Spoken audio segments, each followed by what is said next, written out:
விஜய்க்கு ஆதரவா சிம்பதி வந்துடும் சொல்லிட்டு இருக்காங்க. ஓகே, விஜய்க்கு சிம்பதி வந்தா மோடிக்கு என்ன நஷ்டம்? இழக்கிறதுக்கு ஒன்றும் இல்லை. எங்களுக்கு இழக்கிறதுக்கு ஒன்றும் இல்லை. விஜயும் காங்கிரஸும் சேர்ந்தா எங்களுக்கு ரொம்ப சந்தோஷம்.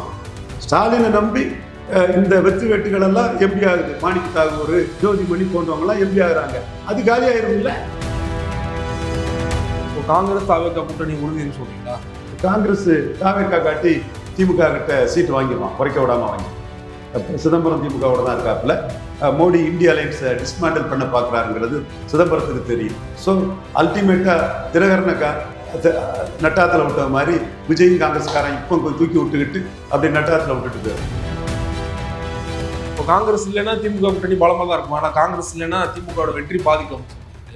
காங்கிரஸ் இல்லைனாலும் திமுக கூட்டணியில் தேமுதிக, ஓபிஎஸ், டிடிவி போன்றவங்களை சேர்த்துக்கிட்டு அதை காம்பன்சேட் பண்ணிட்டு போயிடலாம். டிடிவி ஒருவர் நினைக்கிறீங்களா? திமுக வாய்ப்பு இருக்குது. அதே மாதிரி காங்கிரஸ்லையும் பெரும்பகுதி எம்பி எம்எல்ஏக்கள் வந்து ராகுல் காந்தி ஸ்பிளிட் பண்ண நினைச்சா ஒரு 80% காங்கிரஸ் எம்எல்ஏ எம்பிக்கள் எல்லாம் வந்து ஸ்டாலின் கூட நின்றுவாங்க.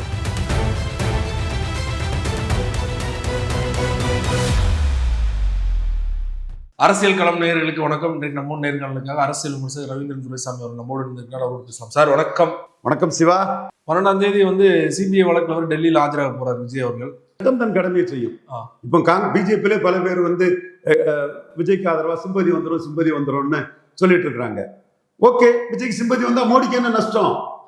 இழக்கிறதுக்கு ஒன்றும் இல்லை. எங்களுக்கு இழக்கிறதுக்கு ஒன்றும் இல்லை. விஜயும் காங்கிரஸும் சேர்ந்தா எங்களுக்கு ரொம்ப சந்தோஷம். ஸ்டாலினை நம்பி இந்த வெற்றி வேட்டுகள் எல்லாம் எம்பி ஆகுது. மாணிக்க தாகூர், ஜோதிமணி போன்றவங்க எல்லாம் எம்பி ஆகுறாங்க. அது காலி ஆயிரும் இல்ல? அது எங்களுக்கு மகிழ்ச்சி தானே. 38, 39 எம்பி தொகுதி 19லயும் 24லயும் இங்க நார்வேல நாடார்களை வச்சு டெபாசிட் வாங்கிச்சு. நாடார்களுக்கும் அல்வா கொடுத்து நாடார்களையும் ஏமாத்துவான் காங்கிரஸ்காரன். அவன் RSS பயத்துல கிறிஸ்டின் நாடார் ஓசியில ஓட்டு போடுறவன எங்க மதிப்பான்? தைரியமா நின்னா தானே மதிப்பான். அதனால அந்த ஓட்டுல மாணிக்க தாகூர்களும் ஜோதிமணிகளும் தான் மஞ்சா பிடிச்சிட்டு தெரியும். ஓட்டே இல்லாத பிரவீன் சக்கரவர்த்தி எல்லாம் இங்க ஒரு காங்கிரஸா வெத்து வேட்டுகள்லாம் சொல்ல காரணம் இந்த கூட்டம் இலவசமா ஓட்டு போடுது. இலவசமா இந்த ஓட்டு போட்ட கூட்டத்தாலெல்லாம் சேர்த்து தான் 4.3. இந்த 4.3 ஓட்டை வச்சுக்கிட்டு அவன் வந்து பார்கெனிங்க ஏற்றி ஸ்டாலின் 20 எம்பி வாங்கிட்டு போவான். இதை அடிச்சு தவிர்க்கிறதுக்கு தானே சசிகலாவை மோடி கிராக்டவுன் பண்ணாரு. இப்போ விஜயும் சுத்தமா கிரஷ் பண்ணக்கூடிய வேலையை பண்ணுவாரு. இப்போ காங்கிரஸ் தாவேகா கூட்டணி உறுதின்னு சொல்றீங்களா? காங்கிரஸ் தாவேகா காட்டி திமுக கிட்ட சீட்டு வாங்கிடுவான், குறைக்க விடாம வாங்கிடுவான். சிதம்பரம் திமுகவோட தான் இருக்காப்புல. மோடி இந்தியா அலையன்ஸை டிஸ்மேண்டில் பண்ண பார்க்குறாருங்கிறது சிதம்பரத்துக்கு தெரியும். ஸோ அல்டிமேட்டா தினகரனை நட்டாத்தில் விட்ட மாதிரி விஜயும் காங்கிரஸ்காரன் இப்போ கொஞ்சம் தூக்கி விட்டுக்கிட்டு அப்படி நட்டாத்தில் விட்டுட்டு போயிடுவோம். ராகுல் காந்தி வந்து என்ன முடிவு எடுப்பாரு? தொடர்ச்சியா வந்து விஜய்கிட்ட போன்ல பேசிட்டு இருக்காரு.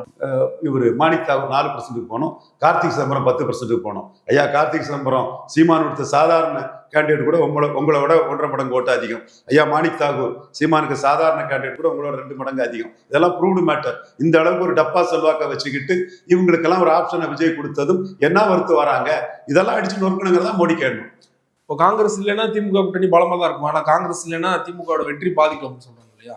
காங்கிரஸ் இல்லைனாலும் திமுக கூட்டணியில் தேமுதிக, ஓபிஎஸ், டிடிவி போன்றவங்களை சேர்த்துக்கிட்டு அதை காம்பன்சேட் பண்ணிட்டு போயிடலாம். டிடிவி ஒருவர் நினைக்கிறீங்களா? திமுக கூட்டணி வாய்ப்பு இருக்குது.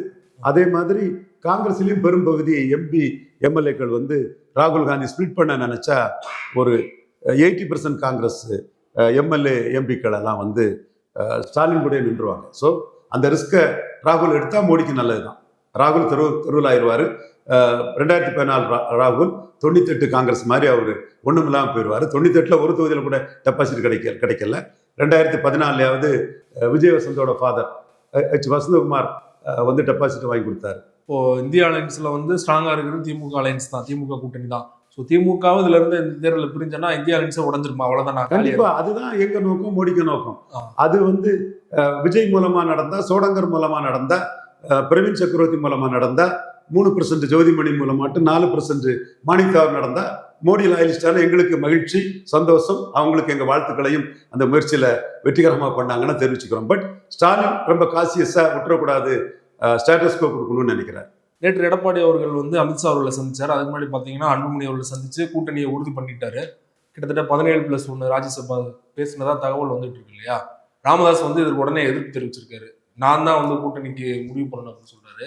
எப்படி பாக்குறீங்க? அதாவது இதுல நாங்க ஒரு வெடிகுண்டை தூக்கி போட்டோம். அன்புமணி நீடிச்சு நிலைச்சு நின்றுவாரு, அதனால ராமதாஸ் நிலைக்க மாட்டாரு, அவரை சேர்த்துக்கிட்டு அன்புமணியை கலத்தி விட்டுருவார் எடப்பாடின்னு போட்டோம். அது வன்னியர் சமூக இளைஞர்கள்லாம் வைரலா கொண்டு போய் சேர்த்தாங்க. அப்போ எடப்பாடி அதில் அம்பலப்பட ஆரம்பிச்சிட்டாரு. இன்னொரு கருத்தையும் நாங்கள் சொன்னோம். சௌமியா அன்புமணியோ எடப்பாடியில் நின்னா எடப்பாடி வன்னியர் எழுச்சியில் 3வது போயிடுவாருங்கிற கருத்தையும் சொன்னோம். அதுக்கடையில் நாங்கள் சொன்ன கருத்து என்னன்னா 10.5 இடஒதுக்கீடுக்கு எதிராக திருச்சியில் பேசினார். முத்தரையர், வலையர், முக்குலத்தூர், விஜயபாஸ்கர் கள்ளர், சிவபதி முத்தரையர் இவங்கெல்லாம் இருக்கும்போது வலையர் எம்பிசி, கள்ளர் இவர் பிசி தான் இவர் விஜயபாஸ்கர். ஆனால் பிரமலை கள்ளர் எம்பிசி, கொண்டைங்கோட்டை மரோவர் எம்பிசின்னு முக்குலத்தூர் எல்லாமே அந்த 10.5ல் கொண்டைங்கோட்டை மரோவர் பக்கமும் பிரமலை கள்ளர் பக்கமும் நிற்கிறாங்க. ஸோ அந்த இடத்துக்குள்ளே போய் நின்று 10.5க்கு இப்போ இல்லை ஜாதிவாரி கணக்கெடுப்புன்னு ஒன்றை பேசுகிறதும், இங்கே கடலூரில் நான் தான் தந்தேன் உடனே தருவாணி பேசுகிறதும், இந்த ரெட்டை வேடத்தை அன்புமணியும் சௌமியா அன்புமணியும் எடப்பாடியில் எக்ஸ்போஸ் பண்ணால் அடிபட்டு போவாருங்கிற கருத்தை நம்ம சொல்லவும் அவர் டக்குன்னு அன்புமணி ராமதாஸில் அன்புமணியை முடிவு பண்ணிட்டார். நாம தான் நம்மளோட இந்த கருத்து தான் அதுக்கு காரணம். ரொம்ப தெளிவாக அந்த கருத்தை சொன்னோம். அன்புமணிக்கும் நாம் காடாக பார்கெயின் பண்ணி அதே சீட்டை வாங்க சொல்லியிருந்தோம் வெளிப்படையாகவே ஊடகங்களில். ஆனால் அவர் ராமதாஸை சேர்த்துட்டு நம்மளை கலத்தி விட்டுருவாரோன்னு அவரும் அவசரப்பட்டு போய் சேர்ந்துட்டார். ஸோ இந்த இடத்துக்குள்ள விஜயை கண்டெயின் பண்ணதுக்கு தான், போலரைசேஷனை உருவாக்குறதுக்கு தான் அன்புமணியை சேர்த்திருக்காரு. இப்போ 60 to 90 தொகுதிக்குள்ள விஜய் களத்துக்குள்ளே வர முடியாது. விக்ரமாண்டி போலரைசேஷனை கண்டு பயந்து ஓடின விஜயால் மீண்டும் வன்னியர் வெர்சஸ் நான் வன்னியர் போலரைசேஷன் வட தமிழகத்தில் வரும், அல்லது வன்னியர் அணி பறையர் அணி போலரைசேஷன் வட தமிழகத்தில் வரும். ஸோ 60 to 90 தொகுதியில் விஜய்க்கு கேண்டிடேட்டும் இல்லை, எதுவும் இல்லை. இந்த பகுதியில் சாட்சாத் ராகுல் காந்தி காங்கிரஸுக்கு யாதவ் சமுதாயத்தை சேர்ந்த செல்வாக்கான நாசே ராமச்சந்திரன் மகன் நாசே ராஜேஷ் மட்டும் அரக்கோணத்தில் 5 விழுக்காடு வாக்கு எடுத்தார். மற்ற எல்லாரும் 1.5 விழுக்காடு 1.25 விழுக்காடு வாக்கு தான் காங்கிரஸுக்கு இந்த பகுதியில் உண்டு. இவங்களும் விஜயும் சேர்ந்தா விளங்கிறோம். இந்த 60 to 90 தொகுதியில் நல்லா விளங்கிறோம். மாணிக் தாகூர், ஜோதிமணி, பிரவீன் சக்கரவர்த்தி. அவ்வளவு பிரச்சனை இல்லை, 4 வருஷம் பிரச்சனை இல்லையா? 4 வருஷம் எம்பியா இருப்பாங்க, அவங்களுக்கு பிரச்சனை இல்லை. பிரவீன் சக்கரவர்த்திக்கு சுதாவுக்கு டிக்கெட் வாங்கி கொடுத்தது ஸ்டாலின் நினைக்கிறாப்புல. முன்னம் ஒருக்கா ஜெகரவண்ட பாண்டியன் எமர்ஜென்சியில் எங்கள் அண்ணன் சிவாஜி கூட இருந்து அந்த நவரத்தனம் ஊருக்குழைப்பு இந்த படத்துல எல்லாம் ஸ்டண்டை கட் பண்ணி விட்டுட்டார் இளைஞர் காங்கிரஸ் தலைவர். எம்ஜிஆர் பார்த்தாரு, அடலேறு ஜெகவீர பாண்டியனா மயிலாடுதுறை டிக்கெட்டு காங்கிரஸ் இருந்து கேண்டிடேட்டை வாங்கி பார்க்குறாரு. அந்த கருணாநிதியத்தினான ஒரு பையன், வன்னியர் சமுதாயத்து பையன், யார் குடந்தை ராமலிங்கம் சைதாப்பேட்டையில், அவனை விடுங்க, வன்னியர் தாங்க மெஜாரிட்டின்னு எம்ஜிஆர் காங்கிரஸில் சொல்லி ஜெகவீர பாண்டியனை காலி பண்ணி விட்டுட்டாரு. அந்த கதை தான் வன்னியரை தான் விடணும்னு சுதாவை திமுக தரப்பு ஸ்டாலினை சொல்லி பிரவீன் சக்கரவர்த்தியை காலி பண்ணி விட்டுட்டாப்புல. இப்படி ஒத்த ஓட்டுகள் தான் சுப்பிரமணிய சாமி ஒத்த ஓட்டு மோடிக்கு எதிராக பண்ண மாதிரி ஒத்த ஓட்டு பிரவீன் சக்கரவர்த்தி ஸ்டாலினுக்கு எதிராக பண்ணிட்டு இருக்காப்புல. அன்புமணி ஒரு முடிவு எடுத்துட்டாரு, அதிமுக கூட்டணி இந்தியா அலையன்ஸ். ராமதாஸ் முடிவு எடுப்பாரு நினைக்கிறீங்க? ராமதாஸ் ஆஃபரை பொறுத்து தான் அக்செப்ட் பண்ண முடியும். அன்புமணிக்கு எடப்பாடி ஆஃபர் அக்செப்ட் பண்ணிட்டாரு.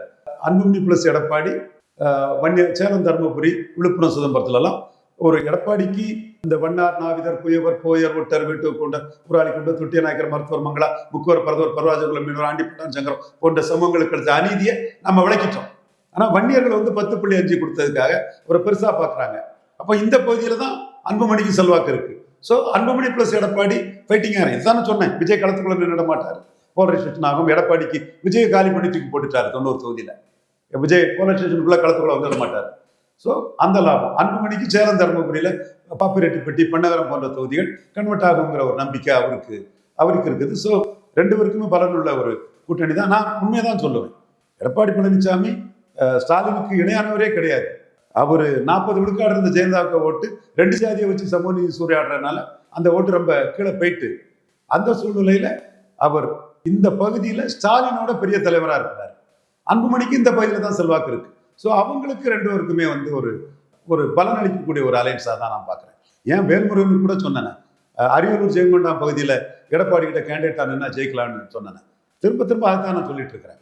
எடப்பாடியை நான் சொன்ன இந்த சமூகங்கள், முக்குலத்தூர், நான் சேலஞ்ச் பண்ணி தானே எடப்பாடியை 3 தொகுதியில் தூக்கி போட்டோம். கன்னியாகுமரி, தூத்துக்குடி, திருநெல்வேலி டெபாசிட் எடப்பாடின்னு சொல்லி தானே முதல் பழனிசாமிக்கு சவால் விட்டு தான் நம்ம அதை செய்து காட்டணும். பட் அவர் வன்னியர்கள் மத்தியில் ஸ்டாலினோட பெரிய தலைவருங்கிறதான் நம்ம சொல்றோம். அப்போ இந்த பகுதியில் உள்ள அன்புமணிக்கு இது பெட்டர் அலைன்ஸ் தான். பட் இதை தாண்டி மற்ற பகுதியில் எடப்பாடிக்கு ரொம்ப மோசமான சூழ்நிலையில தான் இருப்பார். விஜயை பொறுத்தளவில் விஜய் ஓபிஎஸ்ஸும் டிடிவியும் சேர்த்தா டெல்டா அப்பர் சவுத்தில் ஒரு இதாக இருக்க முடியும். வன்னியர் பெல்ட்டுக்குள்ள விஜய் இல்லை. ஏன்னா காங்கிரஸே இல்லை. காங்கிரஸ் நம்பிக்கை என்ன ஆக போகுது? காங்கிரஸே அங்கே 1.5% 1.5% ஓட்டு வட தமிழகத்துக்குள்ள. இதை தாண்டி கொங்குலையும் விஜய் கொஞ்சம் ஃபைட் பண்ண முடியும். ஸோ விஜயும் எம்ஜிஆர் ஜெயலலிதா பேரை சொல்லி எடப்பாடி எந்த அளவுக்கு பலகீனப்படுத்துறாரோ படுத்துட்டு. ஓபிஎஸ் அவர்களுக்கு 2 ஆப்ஷன் இருக்கு, தாவேகா திமுக. ஏன்னா திமுக போனா வெற்றி வாய்ப்பு உறுதி, தாவேகா போனா அது தொங்கல்ல தானே இருக்கும். என்ன முடிவு எடுப்பாருன்னு நினைக்கிறீங்க? திமுகவுக்கு போனா சி சுப்பிரமணியம், அன்பழகன் இந்த மாதிரி அவை முன்னவர் திறமையானவர், அந்த டேலண்ட்ஸ் இருக்குது. இதாங்க உண்மை. சசிகலாவை விட பல மடங்கு திறமையானவர் ஓபிஎஸ். ஓபிஎஸ்ஸை விட பல மடங்கு திறமையானவங்க ஜெயலலிதா அம்மையார். அதனால அவங்களுக்கு ஓபிஎஸ் கண்டு பயம் இல்லை. சசிகலா அம்மையாருக்கு பயம், தூக்கி போட்டுட்டாங்க. அந்த திறமைகள் இருக்கு. சார்ந்து நின்று பழக்கப்பட்டவர், யாருக்கும் துரோகம் பண்ண மாட்டார், முயற்சி பண்ணி யாரையும் கவுக்குன்னு நினைக்காத ஒரு தன்மை உள்ளவர். எங்க என்ன ஆண்டி தேவருங்கிறாங்க முட்டா பசங்க. இவர் ரிசைன் பண்ணாம இருந்தா காமராஜ் மாதிரி பெரிய தலைவராக நிற்பாரு ஐயா ஓபிஎஸ்ன்னு சொன்னது நம்ம தான். எடுத்து பாருங்க, அவர் அன்னைக்கு ரிசைன் பண்ணிட்டாரு. இன்னைக்கும் அவருக்கு இருக்கக்கூடிய வாய்ப்பு. ஸ்டாலின் கூட போனா ஸ்டாலின் அவரோட கடந்த காலம் விசுவாசமானவர், கவுக்க முயற்சி பண்ண மாட்டார். தலைவர்கள் அதில் தான் ரொம்ப அலர்ட்டாக இருப்பாங்க. ஜாதியை சொல்லி இது பண்ணுவார். எஸ்டிஎஸ் பண்ணாரு, அந்த மாதிரி எதுவும் ஜாதியை சொல்லி எம்ஜிஆர் எடுத்து எஸ்டிஎஸ் பண்ணி எம்ஜிஆர் ஷாக் ஆயிட்டாரு. ஸ்ட்ரோக் வந்துச்சு அவருக்கு, பாவம் ஹாஸ்பிட்டலைஸ்ட் ஆகிட்டார் எஸ்டிஎஸ் கூடின கூட்டத்தை கண்டு. அப்போ அந்த மாதிரி எதுவும் பண்ணக்கூடியவர் கிடையாது ஓபிஎஸ். அப்போ அவர் சார்ந்து இருப்பார். லாயல்ட்டி நோன் பரதன்னு ஜெயலலிதாவே சொல்லியிருக்காங்க. அப்போ ஸ்டாலினுக்கும் அவர் தேவைன்னு என்டர்டெயின் பண்ணலாம். ஸோ அந்த இடம் அவருக்கும் ஒரு அரசியலில் மீண்டும் அதிகார மையத்துக்குள்ளே அவர் வரதுக்குள்ள ஒரு வாய்ப்பும் அவருக்கு கொடுக்கலாம், கிடைக்கும்.